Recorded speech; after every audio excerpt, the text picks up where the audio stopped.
एग्रिया ग्रह पर डेक नाम का एक लाल शिकारी ट्रेनिंग सेशन पर है। वो जमीन पर घूमने के लिए कई तरह के औजारों का इस्तेमाल करता है जब तक कि वो एक गुफा में नहीं पहुंच जाता जहां उसका स्कैनर उसे बताता है कि उसका भाई पास में ही छिपा है। डेक हमला करता है लेकिन क्वे ठीक समय पर उसे रोक देता है। भाई लड़ने लगते हैं और क्वे डेक को इस चाल से चढ़ाता रहता है, उसे याद दिलाता है कि गुफा का इस्तेमाल अपने फायदे के लिए करे। जब वे पूरी गुफा में घूमते हैं तो तलवारें टकराती हैं और काफी वार करने के बाद क्वे डेक को घेर लेता है लेकिन उसे मारता नहीं है। जब डेक झुकने से मना करता है तो क्वे उस जमीन को काट देता है जिस पर वे खड़े हैं और डेक खाई में गिर जाता है। वो दीवार को पकड़कर खुद को बचाने में कामयाब हो जाता है। वो वापस ऊपर चढ़ता है और क्वे पर फिर से हमला करता है। बाद में अपने जहाज पर क्वे डेक से कहता है कि शिकार चुनने का समय आ गया है ताकि वो एग्रिया कबीले में अपनी जगह बना सके। डेक जेना जाना चाहता है जिसे डेथ प्लैनेट भी कहा जाता है ताकि वो अजय राक्षस कैलिस्ट का शिकार कर सके। उनके पिता भी इससे डरते हैं और इसीलिए डेक इसके पीछे जाना चाहता है। वो थक गया है कि उसके पिता उसे कमजोर समझते हैं। क्वे को ये मंजूर नहीं है लेकिन डेक अपनी कसम खाता है। उसी पल उनके पिता जार लौटते हैं और डेक उनके खून का सैंपल देकर उनका स्वागत करता है। जार सोचता है कि डेक जिंदा क्यों है और बताता है कि उसने क्वे को उसे मारने का ऑर्डर दिया था क्योंकि वो कबीले का हिस्सा बनने के लिए बहुत कमजोर है। हालांकि क्वे को लगता है कि डेक को खुद को साबित करने का एक मौका मिलना चाहिए। गुस्से में जार हमला करता है लेकिन डेक को पकड़ लेता है और क्वे से कहता है कि उसे अभी मार दे। इसके बजाय वो उसे आजाद कर देता है और उसे जहाज में भेजने के लिए अपना लेजर एक्टिवेट करता है। फिर क्वे अपने भाई को बचाने के लिए अपनी शील्ड एक्टिवेट करता है क्योंकि जार गोली चलाता है। डेक को भागने से रोकने के लिए शिप बंद करने के बाद क्वे जार से लड़ना शुरू कर देता है और कुछ ही चालों में वो उसे हथियार से आजाद कर देता है। जार अपना कैमोफ्लाज क्लोक एक्टिवेट करता है लेकिन क्वे मुक्के मारता रहता है। जल्द ही जार उसका हाथ काटने से पहले उसके हाथ में छुरा घोंप देता है। फिर जार अपना सेंड डाउन उतार देता है और क्वे गिरने लगता है। अपनी तलवार के बजाय अपने हाथ को पकड़ने की कोशिश करता है। जार उसे कमजोर कहता है और उसे छुरा घोंप देता है। इसीलिए क्वे अपनी आखिरी सांस लेकर शिप को एक्टिवेट करता है ताकि उसका भाई जेना ग्रह की ओर जा सके। डेक देखता है कि जार शिप के आगे के हिस्से पर क्वे की गर्दन कैसे काटता है। कुछ देर बाद डेक लैब में जागता है। ऑर्बिट में मलबे से शिप को नुकसान हुआ है और ये जेना की ओर बढ़ रहा है। डेक सीट पर दौड़ता है और बाहर निकलता है, इसीलिए वो जेना के आसमान में बहुत तेजी से गिरने लगता है। जब एक पक्षी लगभग उससे टकरा जाता है तो वो शील्ड एक्टिवेट कर देता है। वो जंगल में गिरता है और गुस्से में दहाड़ता है। मॉन्स्टर को ढूंढने का पक्का इरादा करके डेक अपने हथियारों का जायजा लेता है ताकि ये पक्का हो जाए कि सब कुछ ठीक काम कर रहा है। वो पास की आवाज से चौंक जाता है और उस जगह की तलाशी लेने लगता है। अचानक एक बेल जैसा जीव उसे हैरान कर देता है और उसका एक हथियार चुरा लेता है।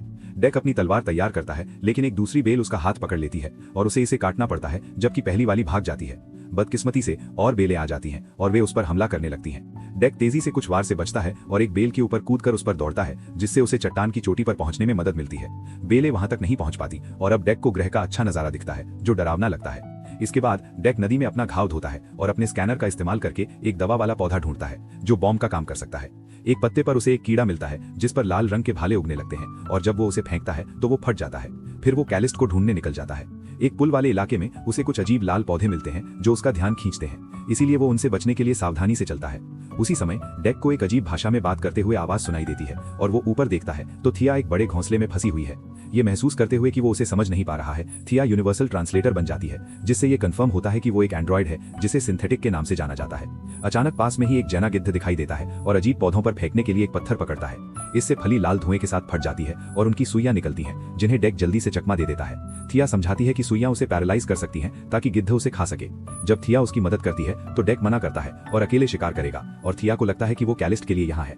गिद्ध और पत्थर फेंकता है और कई पौधे एक्टिवेट हो जाते हैं, इसीलिए डेक को सुइयों से चोट लगती है। जैसे ही उसे चक्कर आने लगता है थिया उससे हथियार मांगती है तो वो गिरने से पहले अपनी एक ब्लेड उस पर फेंक देता है। गिद्ध नीचे उड़ता है और उसे खाने ही वाला होता है। तभी थिया उस जानवर से भिड़ जाती है और उसे ब्लेड से बेरहमी से मार देती है। डेक उसे बेहोश होने से पहले हाथ हिलाते हुए देखता है। कुछ मिनट बाद डेक जाग जाता है क्योंकि थिया ने उसे उसी फूल से बना एक एंटीडोट दिया है। डेक खड़ा होता है और थिया की भी मदद करता है लेकिन उसे पता चलता है कि उसका आधा शरीर गायब है। वो बताती है कि वैसे वो एक सिंथेटिक सेंट है और ओटानी कॉर्पोरेशन है क्योंकि इंसान इस ग्रह पर नहीं रह सकते, लेकिन डेक को कोई फर्क नहीं पड़ता और वो उसे छोड़ देता है। फिर थिया बताती है कि कई एग्रिया कैलिस्ट के लिए आए थे लेकिन उनमें से कोई भी नहीं बचा, लेकिन वो बच गई। अगर वो उसे अपने साथ ले जाता है तो वो उसे कैलिस्ट के अड्डे तक ले जाएगी। इस तरह उसे अपने पैर मिल जाते हैं और उसे अपनी ट्रॉफी मिल जाती है।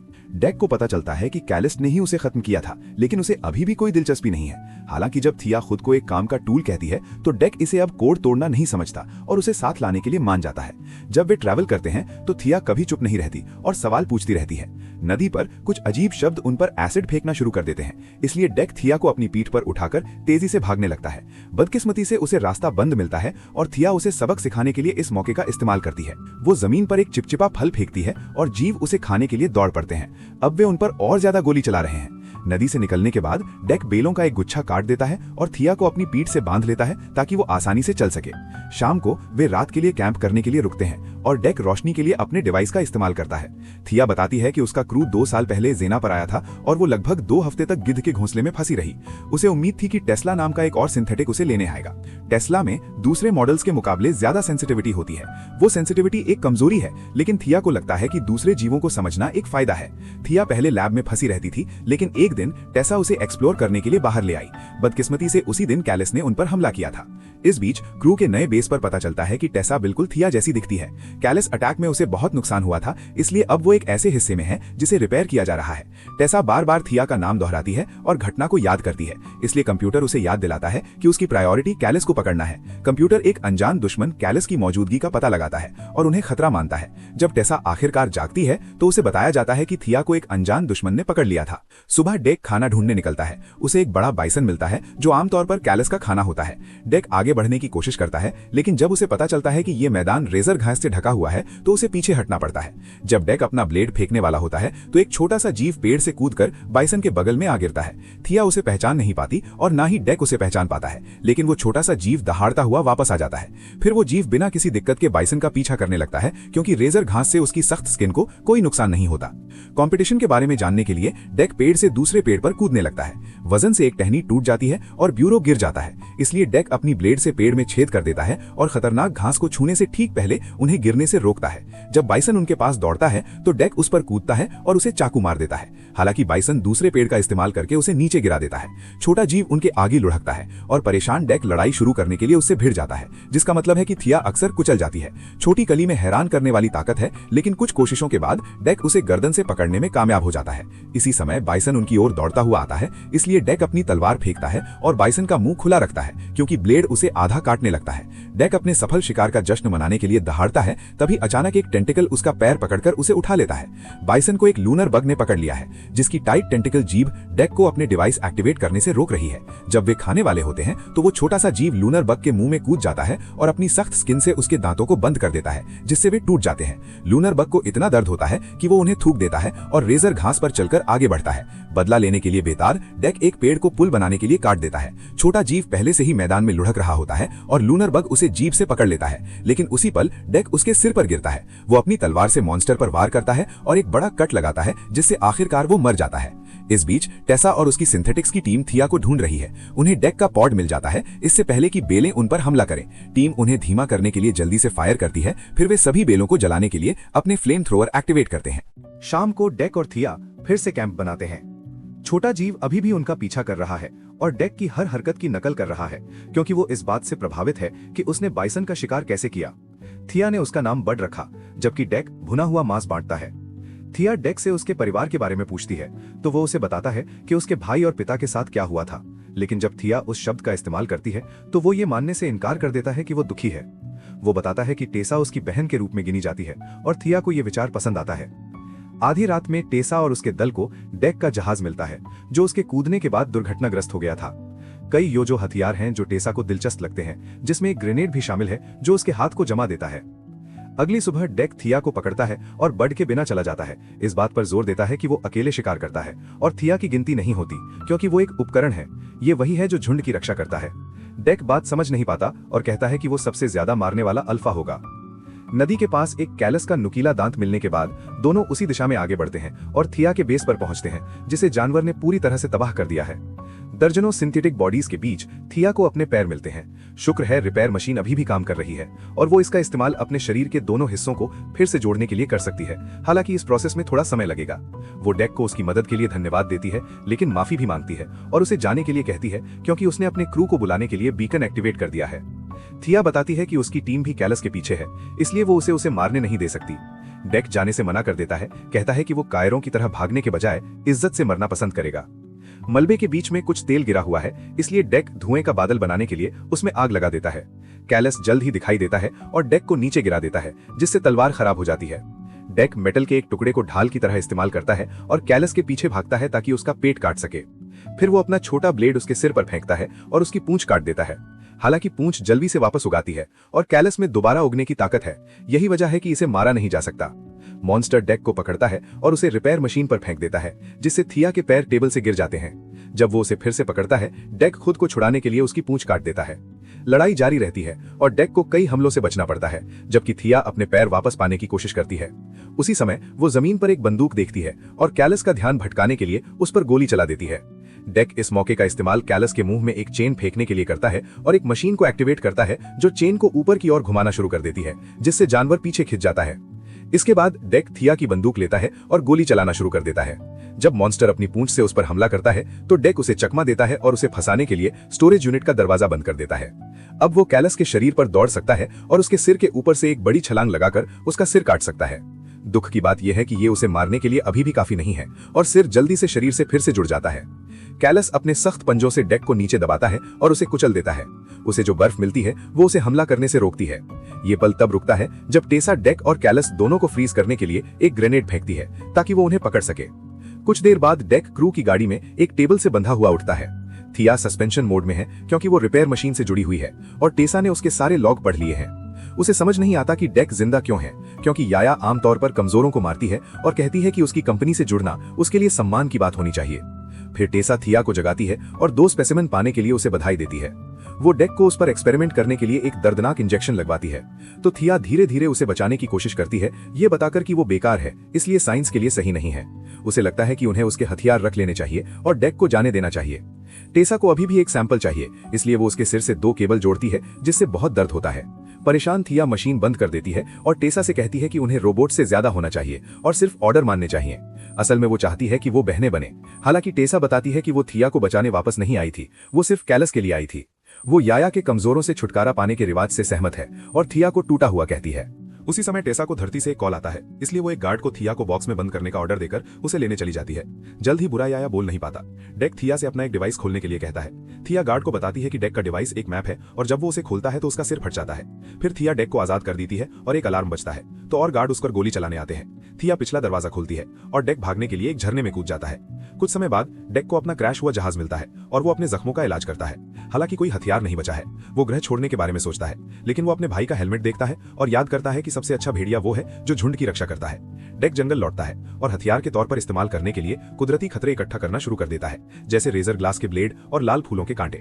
वो फल का इस्तेमाल करके एसिड वॉर्म भी पाता है। काम करते समय वो बर्ड से मिलता है और उसके थूक की गंध सूंघता है। आखिर में उसे एहसास होता है कि बर्ड ही बेरहम बच्चा है और उसे उसकी बदबू की वजह से छोड़ दिया गया था, इसलिए डेक बर्ड को अपने थूक से ढक देता है। आखिर में वो थिया के पैरों को आजाद कर देता है ताकि वो उनके पीछे उनके सम्मान तक जा सके। नए बेस पर डेक बाइसन की हड्डियों को कवच की तरह पहने हुए आता है और एक गार्ड पर एसिड फेंककर उसे गिरा देता है। पैर थिया के इशारे पर चलते हैं, जो एक बॉक्स के अंदर लटकी हुई है। जब 2 गार्ड पैरों पर हमला करने की कोशिश करते हैं तो डेक उन्हें बेलों और रेजर ग्लास से बने कोड़े से जल्दी से हरा देता है। बर्ड भी कुछ ही सेकंड में गार्ड को खत्म करके मदद करता है। दोनों बेस के चारों ओर छिपते रहते हैं, रास्ते में आने वाले किसी भी गार्ड को गिरा देते हैं ताकि पैर बिना किसी रुकावट के चलते रहें। इस बीच टेसा कंपनी से बात कर रही है और बताती है कि वे जल्द ही बेरहम के साथ वापस जाएंगे। जब डेक के बारे में पूछा जाता है तो वो उन्हें बताती है कि वो मर चुका है। अपने नेचुरल हथियारों के कलेक्शन से डेक सिंथेटिक गार्ड को खत्म करता रहता है। कभी कभी एक ही समय में उनमें से कुछ से लड़ता भी है। लैब के अंदर एक गार्ड उसे घेर लेता है, इसलिए डेक कांच का पिंजरा तोड़ देता है और उसकी जगह एक वाइन सैंपल से उसे मार देता है। जब लेग्स को बॉक्स मिलता है तो वे एक गार्ड की गर्दन पर कूदते हैं और कंटेनर खोलने से पहले उसे जल्दी से मार देते हैं। थिया जाग जाती है और जश्न मनाती है, लेकिन उसे गार्ड्स के आने की आवाज सुनाई देती है, इसलिए वो फिर से सोने का नाटक करती है। लेग्स एक गार्ड को लात मारकर गिरा देते हैं और थिया उससे लड़ने के लिए बाहर कूद जाती है, जबकि लेग्स दूसरे आदमी का सामना करते हैं।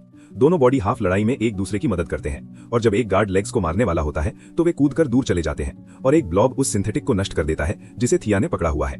फिर वो एक छोटी मशीन का टुकड़ा उठाती है और लेग्स आखिरी गार्ड के सिर को उस पर धकेल देते हैं ताकि वो भी मर जाए। जल्द ही डेक को बॉक्स मिल जाता है, लेकिन वो खाली होता है। एक गार्ड उसे पीछे से सरप्राइज देता है, लेकिन थिया उसे गोली मारकर मार देती है।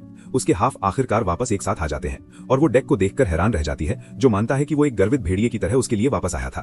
थिया जाना चाहती है, लेकिन डेक कहता है कि उन्हें कॉल्स को आजाद करना होगा ताकि बर्ड अपनी मां के पास रह सके। अचानक एक अलार्म बजता है और टेसा अपने आदमियों से कहती है कि जब तक वो जांच करती है तब तक कॉल्स के साथ शिप को तेजी से लॉन्च करें। सैनिकों की एक टीम डेक को ढूंढती है जो खाने वाले कीड़ों को एक्टिवेट करता है ताकि बर्फ का धमाका हो और सारे सिंथेटिक्स एक ही बार में खत्म हो जाए। फिर टेसा एक बैटलिंग सूट में आती है और शिप से डेक को लेजर शॉट से मारती है, जिससे उसका एसिड वॉर्म मर जाता है। वो सूट का इस्तेमाल करके स्ट्रक्चर गिराती है और एक बड़ी आरी निकालती है, लेकिन डेक सबसे बच निकलता है। मेन शिप में थिया कॉल्स तक पहुंचने की कोशिश करती है, लेकिन पिंजरा बंद होता है।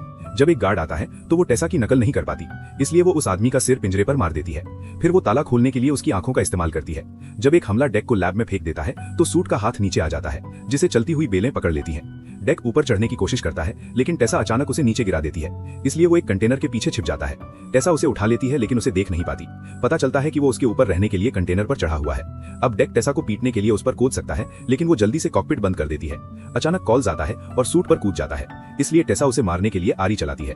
जब उसका ध्यान भटकता है तो डेक सूट के पीछे चढ़ जाता है और उसे धीमा करने के लिए केबल फाड़ना शुरू कर देता है। टेसा कॉल्स पर एक ग्रेनेड फेंकती है, लेकिन डेक उसे मेटल रॉड से मारता है और सूट के हाथ पर गिरा देता है, जिससे बर्फ कॉल्स को गिरा देती है।